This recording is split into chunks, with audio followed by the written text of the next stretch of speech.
сәлеметсіздер ме? Teacher Dinara каналына қош келдіңіздер. Біз бүгін кредиттік несие тарихы жөнінде видео бейнебаян түсіретін боламыз. Бұл кредиттік несие тарихын көптеген жолдармен алуға болады. Мен бүгін Егов сайты арқылы қалай алатыны жөнінде пошаговый инструкция бойынша көрсетіп түсіндіретін боламын. Каналға жазылып қоюларыңызды сұраймын. Және де тағы бірінші түрін айтып өтейін. WhatsApp арқылы да алуға болады кредиттік несие тарихын, және де арнайы өзі первое кредитное бюро деген сайт бар. Бұл www.1kb.kz деген сайт. Осы жерге кіріп, регистрация жасап, телефонға код келгеннен кейін сол жерден алуға болады. WhatsApp'та да ол бізде бот, яғни сол ботқа сұрағына жауап беру арқылы, яғни сізге қандай сұрақпен келдіңіз деген сияқты 1, 2, 3 дегенелер қояды. Сол бойынша сұрақтарына жауап беру арқылы несие тарихыңызды ала аласыз. Ал мен бүгін сіздерге Егов сайт арқылы қалай алатынын түсіндіретін боламын. Ол үшін кез келген браузерге кіріп www.egov.kz W-ді жазбай-ақ egov.kz десеңіздер шығады. egov.kz сайтына өтеміз. Негізгі осындай терезесі ашылады. Және жоғарыдағы кіру батырмасына басамыз. Бұл жерге бізде электрондық цифрлық қолтаңба керек болады. Мына жерде екінші пункт бойынша электрондық цифрлық қолтаңбаға кіреміз. Электрондық цифрлық қолтаңба қай жерде тұр, соның біріншіні ауыс дегенмен кіретін боламыз. Және парольді енгіземіз.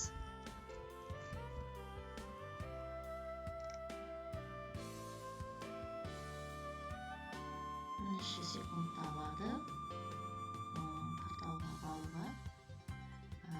Және де осылай сіздің өздеріңіздің аты жөндеріңіз шыққан терезеге кіресіздер. Негізгі терезеден мына жерде біз кеден және салықтар деген бөлімге өтеміз.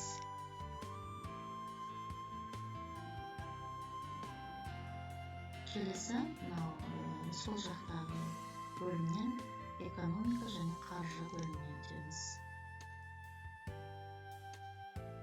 Сол жерден дербес несие есебін алу батырмасын басамыз. Онлайн сұрауды басамыз.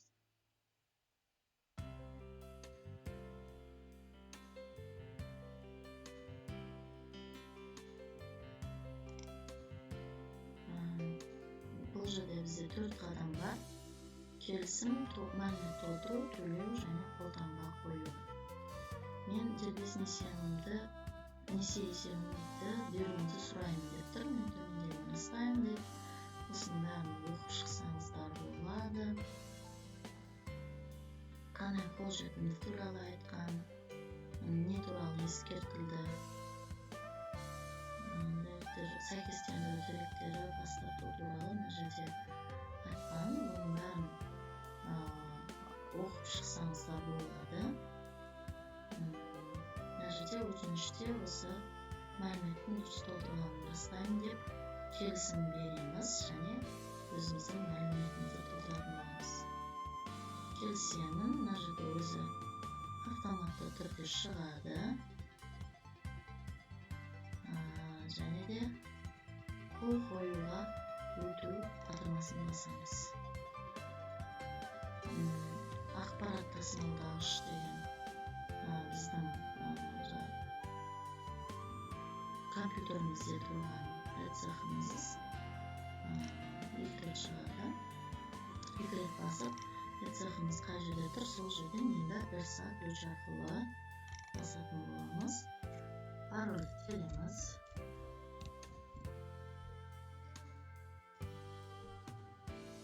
Подписать деп қол қоямыз. Енді мәртебесі төленетін сома 400 теңге дейді. Төлемге өту. Бұл жерде QR код арқылы да төлеуге болады, немесе Homebank приложениесі арқылы төлеуге болады дейді.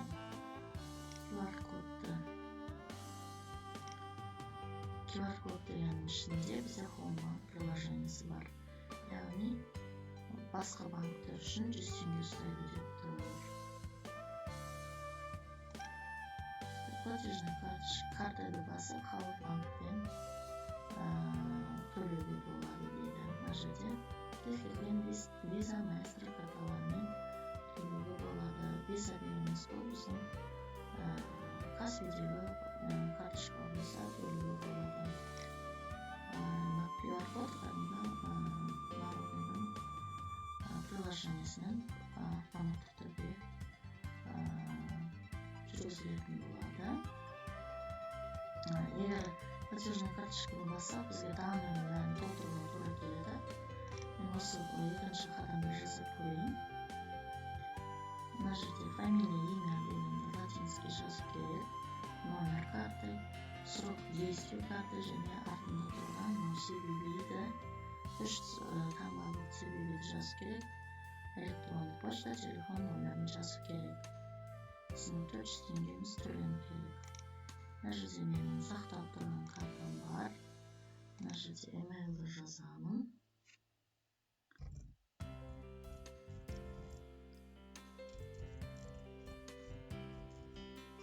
Телефон номерімізді жазамыз.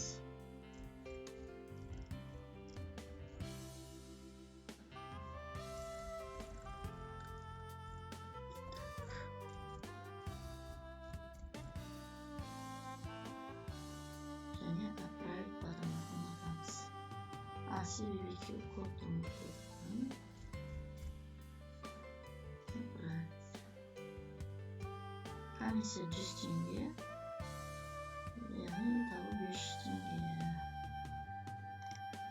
Подтверждаю оплату батырмасын басамыз.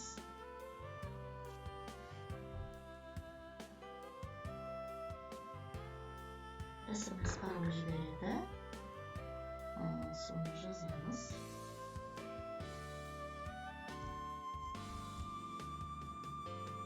Отправить.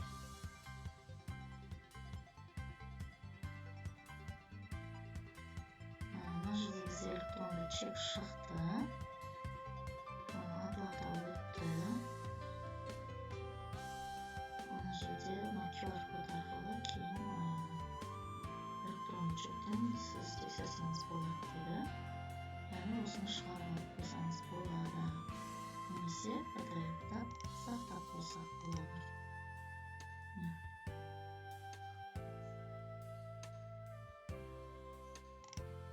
Сақтап қоя саламыз. Мына жылы түсті. Енді вернуться назад дегенді басамыз. Келесі қадам бізде сұраныс өңделді. Есепті ашу деген бұл мәртебе бізде. Мәртебе бөлімінде есепті ашудан біз осындай өзіміздің кредиттік тарихымызды алатын боламыз. Мына жерде қанша бет екенін көрсетті, 21 бет. Қандай кредит алғандарыңыздың барлығы осы жерде көрсетіледі. Ең соңғы бетке бардық. Мінекей 21 бет.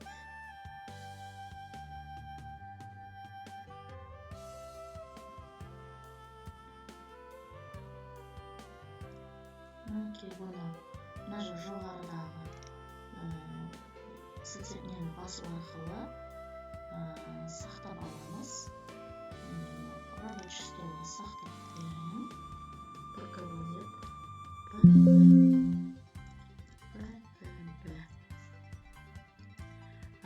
және де мынау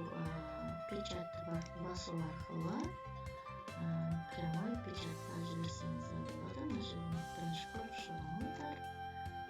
Барлығы 21 бет печать басу арқылы печаттауға болады. Мен басам. Сәттілік сіздерге. Сонымен бүгінгі бейнебаян сіздерге түсінікті болды деп ойлаймын. Комментарийға өз ойларыңызды жазып кетсеңіздер, және де тағы да қандай тақырыпта бейнебаян күтесіздер, сол жөнінде комментарийға жазып кетсеңіздер болады. Лайктарыңызды аямаңыздар. Сау болыңыздар.